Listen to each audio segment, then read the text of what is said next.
All right, Hello, let's do it. everybody. Let's get started. Hello, my name is Fernando Arencibia with Arenci Properties Realty, and this once again is what I think we're going to call 5 guiding questions with our conversations with different leaders in different industries within our city and our community. I have the utmost pleasure of having Daniel Figueredo with Sanguich, which is an amazing restaurant. And amazing restaurants are created by amazing people. It is my belief. And Thank you. no one more amazing than you, Daniel. Thank you so much for being here today. Thank you for having me, Fernando. I know so much about your story. There's so many memories that come to my mind of driving to Little Havana and seeing you work on building your restaurant. I know you built this restaurant from top to bottom with your own hands. I know that it's been an incredible act of love to build this for like-minded people that really came to embrace what Sanguich has been all about. But if you would tell people a little bit about yourself, about your restaurant and the journey that you took to build Sanguich. You know, this is I tell people that this is my midlife crisis gone right, so to speak, right? I was tired. I was really tired of what I was doing before. I grew weary. I wasn't at my best. And I loved it. I was a designer and architect, and I used to build out stores for a living. But then there was a redundancy and a detachment to what I was doing that didn't fulfill me any longer. And people have encouraged me to go into this business. So we did. And as a result of it and my background and that of Rosa, I think we've been able to do something pretty special with this industry. I completely agree. So yeah, we're having. So when we took the leap, yeah, we're having a little. Are we breaking up a little bit? Yeah, man. Yeah. But I think this is okay. You know, this is a new reality we get used to. We get. We have to, right? We have to. It's just the way it goes. It's just the way it goes. So go ahead. I know that early on, when this had started, you stayed open for deliveries and curbside, more like Ventanita, right? And I know that you had set up protocols to make sure everybody was safe. Not only obviously the people that were coming to to order and to get the food from you, but also from to make sure that your employees were safe. But then in the middle of last week, you made a tough decision to close temporarily. Tell us why you made that decision. It was a contentious debate, because when you're thinking about the business, you're always the front of your at the beginning of the conversation is always about profits, about where are we with our business, what can we compromise, what do we have to adjust, what do we need to do to survive. But then there's always this undercurrent about our health, right? Things that you just can't control. And the more we discuss this, we realize that profits over health was just the wrong approach. We were compromising our staff, we were compromising ourselves, and we weren't giving us the opportunity to really respond to this. I think everyone right now is in this constant reactive nature. They're not taking a moment to rest, to take it all in, to understand how we're feeling, to give ourselves a little perspective. And I think that was the moment where we felt, you know what? One, we're not going to compromise our health. We're not going to do that to our staff. And I don't want to be the example of that company that just remained open because for the sake of remaining open or for money. Yeah. Those are necessities, but I think the more we study this, the more we realize that we needed to rest. And we needed to go with the flow. And we did. It was when we realized that, it was very easy for us to make the decision. And now that you closed, and what is it going to take you? What signs do you need to see to know that it's the right time to open? What needs to happen in the trajectory of this health crisis in order for you to see, okay, now is the time for us to get back to work? I ask myself that question every single day. And as you know, Fernando, I'm a planner. I'm constantly looking out 3, 6, 1 year, 2 years in advance, right? This is the first time in my life that I'm living truly day to day, and I'm digesting information as it comes. And every single day, it seems that trajectory gets, kicked off its rails. There's always hope that things are going to change. And I think that as a species, we thrive on that. It's our totem. It's something that we hold dear to ourselves, and we say we need this to keep moving along. But it's still uncertain. I would like to see, once the economy does open up, I think there's still a psychological factor of how we're going to engage in society again. And I don't know what that means for all of us. How, before we had a line out our restaurant. I don't necessarily think that's going to be the case anymore. I think people are going to be much more cautious to engage in an environment with a lot more people. And that's going to have its repercussions to any business. Yeah. So I think at the moment, what I'd like to see once the economy does open up, I'd like to see I'm curious to see how society responds to that, right? Are we going to be smart enough to retract and be patient and to wait? Or are we just going to react to the floodgates opening up and we can do whatever we want and then be careless with that engagement? It's hard to tell at the moment. I don't think that anyone has the right answer, honestly. I hope, I'd like to see more leadership from our local municipalities and our state governments and federal as to how they're going to deal with this. I think from a very top point of view, I think we need to develop the science and the medicine and give people the comfort knowing that there is something out there that can help prevent it in the event that we got sick. Right. And I'd also like to see that a lot of people like just using a lot more common sense of how they're engaging with society and the things that we're doing with one another. So right now, I'd like to see those things in place before I feel much more comfortable about how our business responds to those situations. I know you to be a very thoughtful person, and as you mentioned, a planner.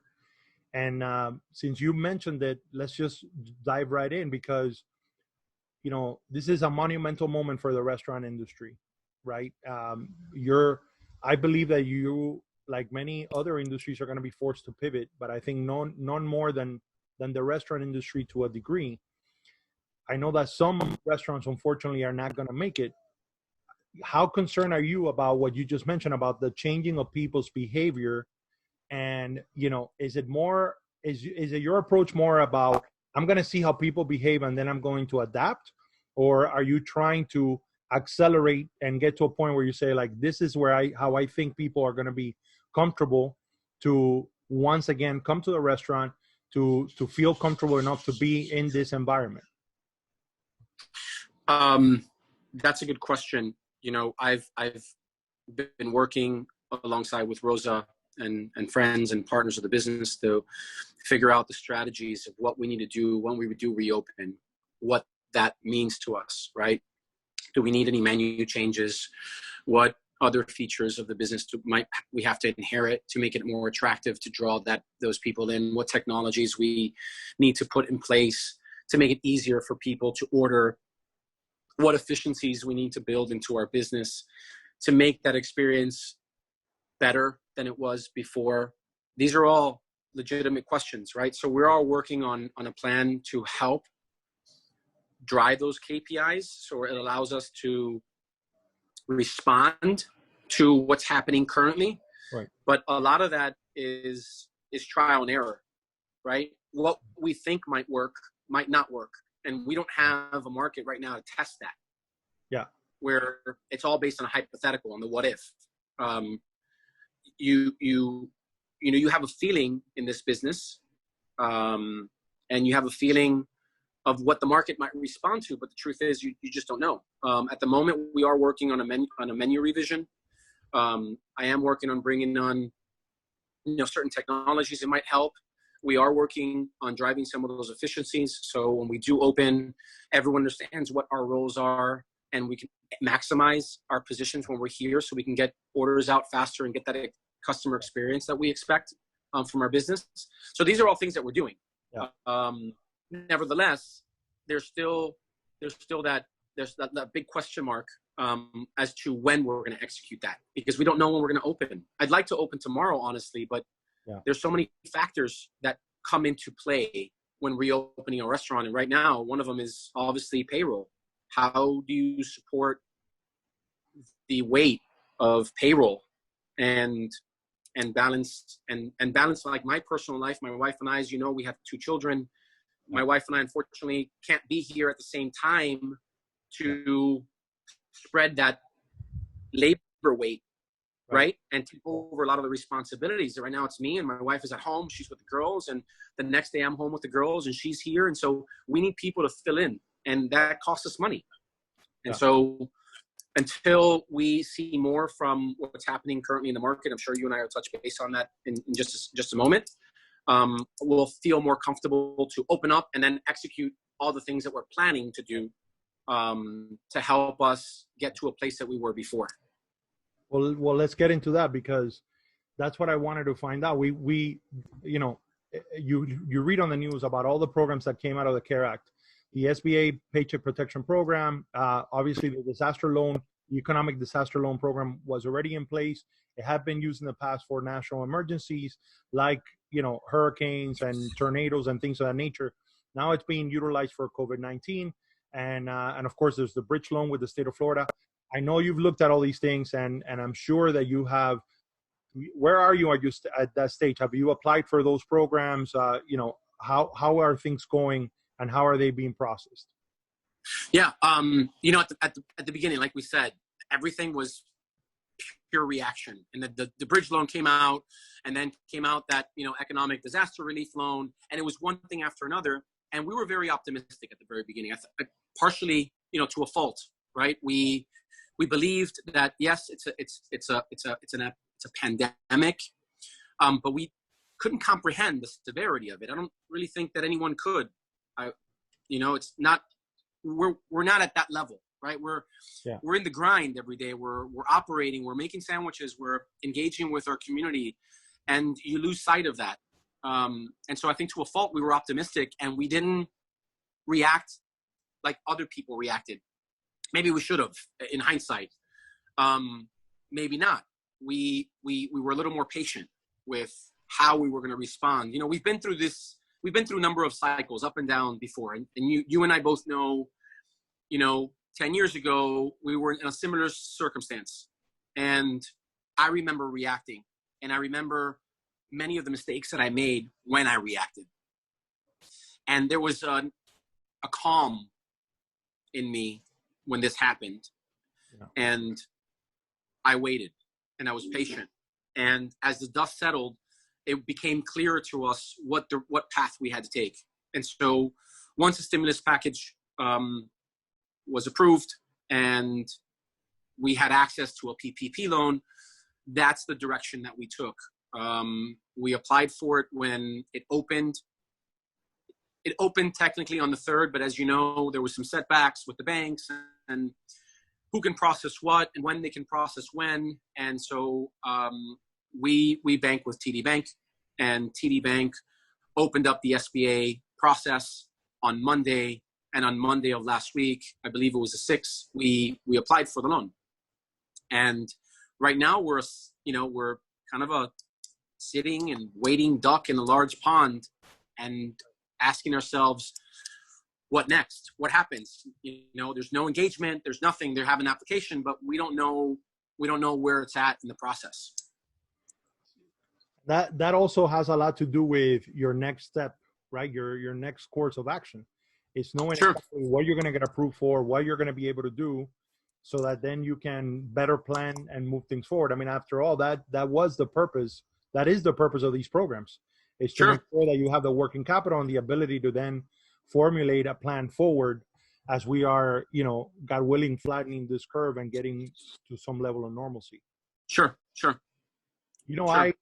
I'm a big believer in that sometimes, and it's funny that you mentioned that, because you learn so much through difficult times, and we certainly went through it 10 years ago, and even I believe once we get back to some level of normalcy, we're going to be dealing with an economy that is hurting,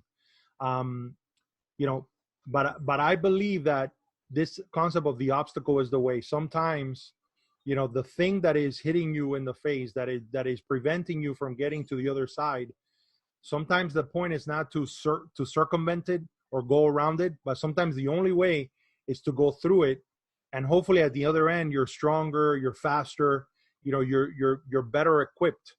And some of the things that I'm seeing that I find really interesting is the amount of appreciation that people have for what they for what they no longer have in their life, which is that convivial nature of going to a restaurant, that freedom that you feel when you go to a place that is treated with love and that takes good care of you and that feeds you well. And I'm also noticing that there's a lot of people that are for the first time realizing that a lot of these apps that they use to order food is taking 30% of the of the revenue of the restaurant. So I'm seeing a lot of people wanting to order directly from the restaurant. I rather, let me just pick it up instead of going to order in, because the restaurant can benefit more. I'm hoping that there are a lot of trends, positive trends, that will continue and that will help the growth of the restaurant industry. You have any thoughts on that? Yeah, I mean, I couldn't agree more with that sentiment. Fernie, I can't tell you how many times I've had this conversation about all these third-party vendors. And when I opened this restaurant, one of the things that I decided to do was not to make this business dependent on third-party vendors, such as Uber Eats and Postmates and, those delivery services. One, because I think that when you start that way, I think that you become so dependent on it that if you don't have it, it could pull the rug right from under your feet. Right. I was having this conversation today with a friend, a partner of our business, and we were talking about Chick-fil-A and how Chick-fil-A at the very beginning started a culture where they were closed on Sundays, right? So the expectation is I'm closed on Sundays, and that's it. I didn't do business with Uber Eats, and I didn't do business with Postmates, and I didn't do business with all these third parties, and my business never relied on it.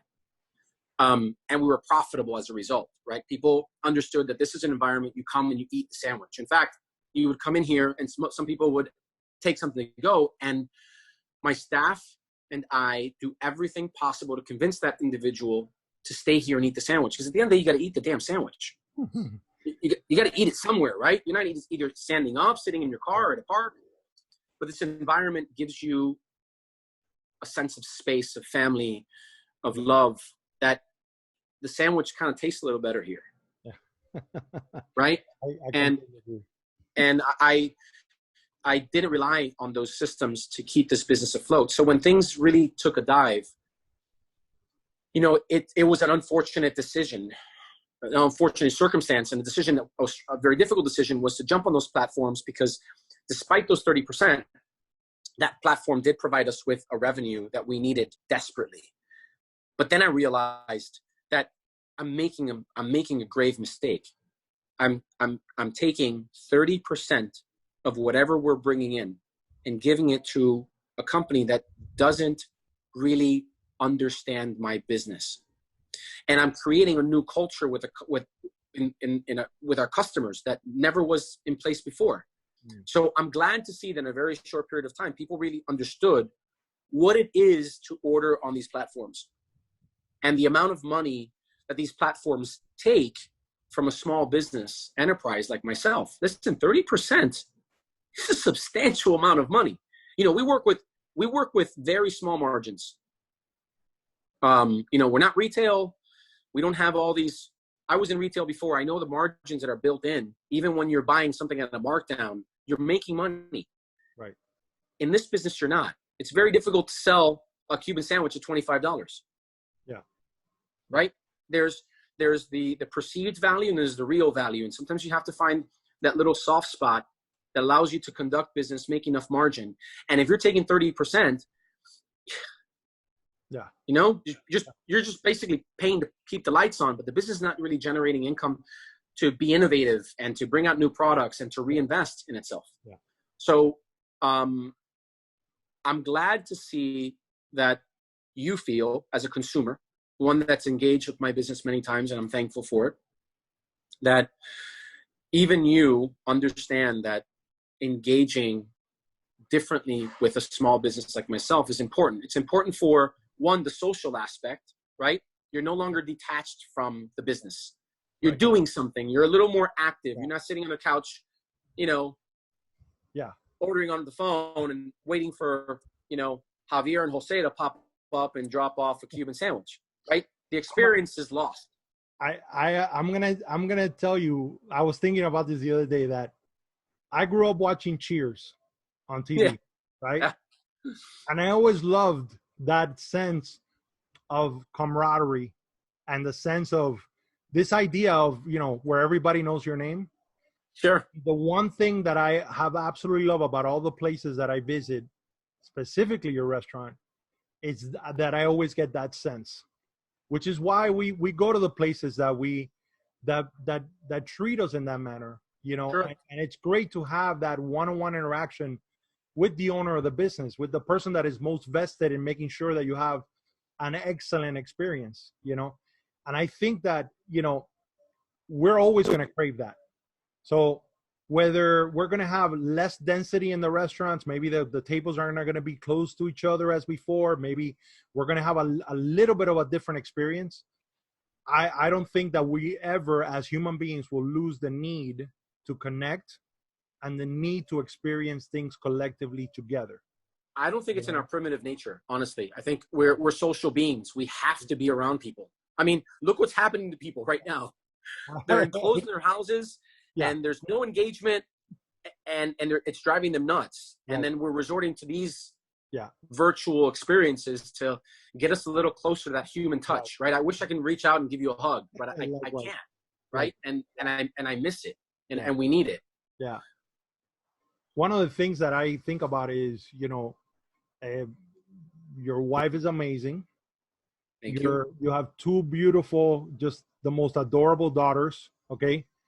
And I'm thinking really about the blessing, right? Which is, yeah, it's been hard for them to have to experience the two of you together for long periods of time at home with them in the middle of the week, right? Because they're at school, you're working, they're at daycare, you know, all those things. Yeah. So, you know, being home, what has surprised you about, you know, how they have, you know, reacted to everything that's going on, and you know, and really being at home and being together for this prolonged period of time? Because like I tell people all the time, this too shall pass, and one day you'll look back in those days and it won't all be bad news, right? Because there will be nuggets of things that you will hold on to, and a lot of it has to do with time with family. And I also tell people that it's important that you invest the time well, because you don't want to get to the other side and be like, man, I could have really done a lot with those 45 days. And I'll, you know, and hopefully we won't ever have to go through this again. So it's important to utilize it. But what has surprised you about your girls and being home with the family, and how they've adjusted to the changes? As you know, my girls are 4 and 3. And, you know, since they were born, our lives, Rose and I, our lives have been pretty fast paced, right? It was a treadmill that didn't have a stop button. And so we find ourselves relearning how to live together for long periods of time. So I've learned so much about my kids in these moments, right? Spending day and night with them. The things that make them tick, right? The things that make them happy. I've learned their tolerance. They've learned mine. It's a new experience for me and Right. for them, right? Yeah. What I enjoy most is having that opportunity to wake up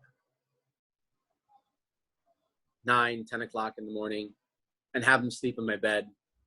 Yeah. And casually, stretch your arms. We're no longer rushed. We make breakfast and we sit at the table and eat breakfast together, which has never happened. And right, we just feed them cereal, give them whatever you got, prepare their lunch, get dressed, go drop them off at school. They have to be there, and I have to open the restaurant. And it's kind of that. It's exhausting, right? This is the first time since Rosa and I have been together, right, in 6 years that it hasn't been at the rhythm is different. Right. It's slower. We engage more. And as you know, Fernie, Rose and I since we've been together, we've never been apart. Right.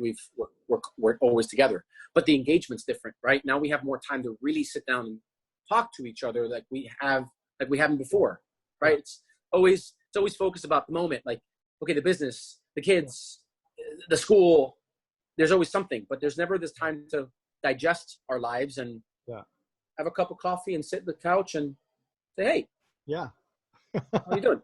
Exactly. Right? There you are. Yeah. And so I know you. Yeah, right. Yeah, it's true. Yeah. And it's nice. I'll be honest. It's nice to have that. Yeah. It's real nice to have that. Well, listen, I miss everything about your restaurant. My wife is dying for a croqueta preparada. Right? My kids are dying for some medianoche and your great croquetas.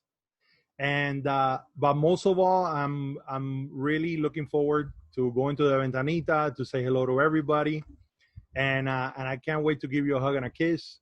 I love you tremendously. I have so much respect for what you're doing and what you've done, and I have a great strong belief that that you will come out of this stronger than ever, and whatever the community can do to sustain that, I'm sure that will come through.